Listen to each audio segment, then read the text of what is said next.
Hello दोस्तों, कहानियों का दौर चैनल में आपका स्वागत है। आज की कहानी है कुछ और इंतज़ार। तो चलिए कहानी शुरू करते हैं। दुल्हन के वेश में सजी शगुन को मैं लगातार देखे जा रहा था। कितनी खूबसूरत लग रही थी मेरी शगुन। आज मेरी बरसों की तमन्ना पूरी हुई थी और शगुन की भी तमन्ना पूरी हुई थी। उसने अपना पूरा जीवन इस उम्मीद पर गुजार दिया कि एक दिन उसका सपना पूरा होगा। सपना मेरी दुल्हन बनने का। अंकल, आकर मेरी माँ की अंतिम इच्छा पूरी कीजिए। श्रद्धा की आवाज़ मुझे वापस इस दुनिया में खींच लाई। आज मेरी शगुन की अर्थी और डोली दोनों साथ उठने वाली थी। उसकी अंतिम इच्छा अनुसार मैंने उसकी मांग भरकर अपनी दुल्हन बना उसे विदा किया। सारी क्रियाकर्म निपटाकर सब लोग अपने घर जा चुके थे। मैं और श्रद्धा ही बचे थे। मन रह रहकर अतीत में विचरण चाह रहा था। मैंने रोती हुई श्रद्धा को समझा बुझाकर सोने भेज दिया और खुद शगुन की वीणा के साथ बैठकर यादों के सफ़र पर चल पड़ा। यादें, हाँ, यही तो थी मेरे पास, जिनसे मैं शगुन के साथ बेखौफ जा सकता था। वह मेरी पत्नी थी, मेरी जीवन संगनी, मेरी यादों की साथी। मेरा कॉलेज का पहला दिन था। मैं संगीत कक्ष में बैठा था। तभी हिरनी की तरह कुलाचे भरते हुए शगुन कक्षा में दाखिल हुई। सांवला रंग, सुंदर नैन नक्श, लंबी लटकती हुई दो चोटियाँ, चोटियों में सलीके से बंधा रिबन। मुझे सामने बैठा देख दुपट्टा संभालती हुई बोली, मुझे अमित सर से मिलना है। क्या आप बता सकते हैं कि कहाँ मिलेंगे? उसकी चंचल आंखों में ना जाने क्या जादू था कि मैं उसे देखता ही रह गया और कुछ बोल नहीं पाया। नॉनसेंस कहती हुई वो वहाँ से चली गई, पर मेरे मोह के धागे अपने साथ ले गई। हमारी दूसरी मुलाकात उसी संगीत कक्ष में हुई। अमित सर ने सभी विद्यार्थियों को गाने के लिए बोला। जब शगुन ने गाना शुरू किया तो लगा कि माँ सरस्वती विराजमान है उसके गले में। बहुत प्यारी आवाज़ थी उसकी।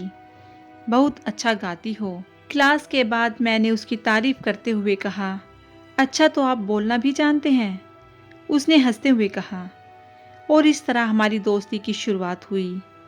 धीरे धीरे हम रोज़ मिलने लगे। कभी कैंटीन, कभी लाइब्रेरी, तो कभी पार्क। हम साथ मिलकर सपने बुनने लगे। बॉलीवुड में प्लेबैक करना उसका सबसे बड़ा सपना था। इतनी लंबी लिस्ट थी उसके सपनों की, अगर एक बार खुलती तो ख़त्म होने का नाम नहीं लेती। कहते हैं ना कि खुशियों की उम्र ज़्यादा लंबी नहीं होती।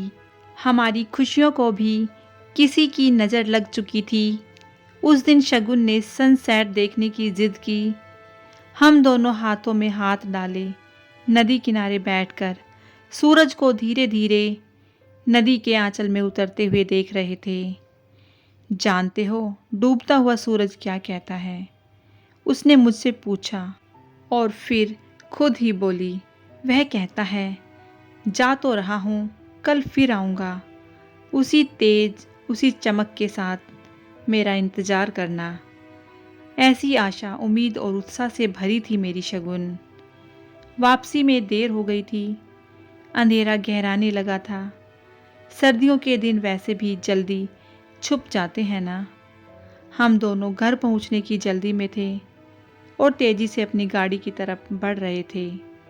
तभी अचानक कुछ लड़के आए और बदतमीजी शुरू कर दी। मैंने रोकने की बहुत कोशिश की।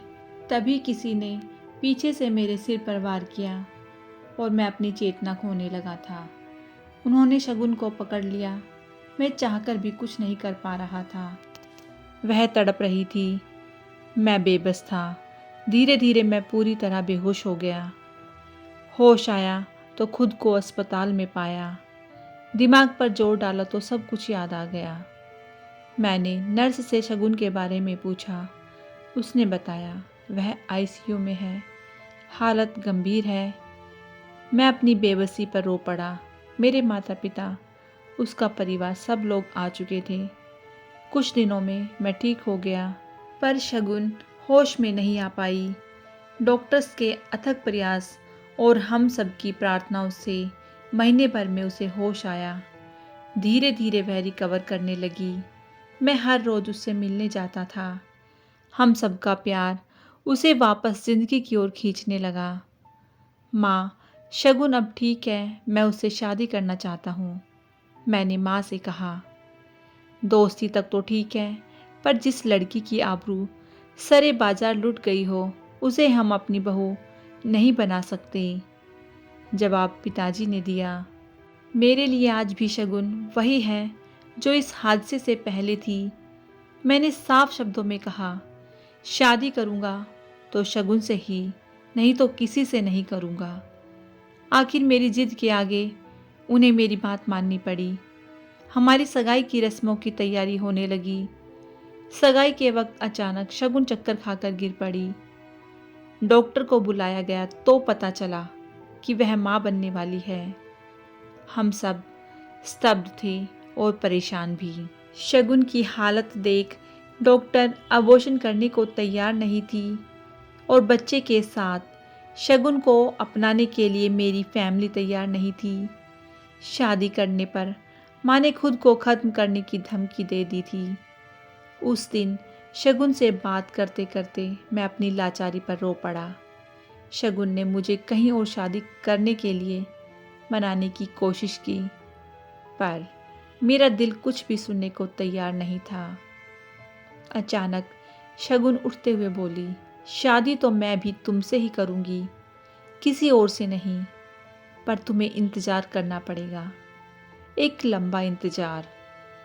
मैं तुम्हारा ज़िंदगी भर इंतज़ार कर सकता हूँ, पर कैसे, यह तो बताओ, मैंने खुश होते हुए कहा।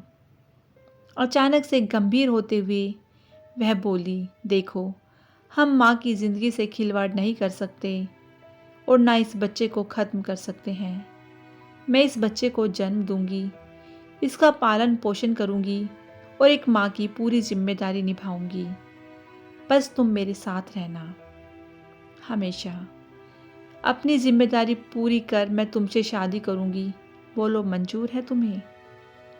तुम्हें अपनी दुल्हन के रूप में देखना मेरा सबसे बड़ा सपना है। मैं उसके लिए कुछ भी करूंगा।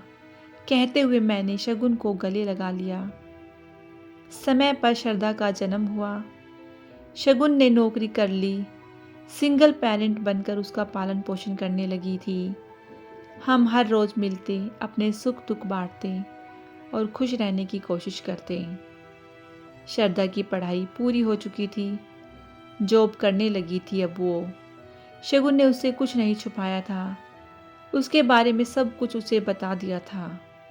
अब बस इसके हाथ पीले कर दूं, फिर तुम्हें भी अपने आंचल से बांध लूंगी, वह अक्सर कहती है। एक बार जॉब के सिलसिले में मुझे दूर जाना पड़ा। श्रद्धा का फ़ोन आया, माँ की तबीयत बहुत ख़राब है, वापस आ जाइए, मुझे घबराहट हो रही है। मैं अगली फ़्लाइट लेकर वापस आ गया। शगुन मानो मेरी ही प्रतीक्षा कर रही थी। श्रद्धा का हाथ मेरे हाथ में देती हुई बोली, अपनी जिम्मेदारी तुम्हें सौंप कर जा रही हूँ, इसका ख्याल रखना।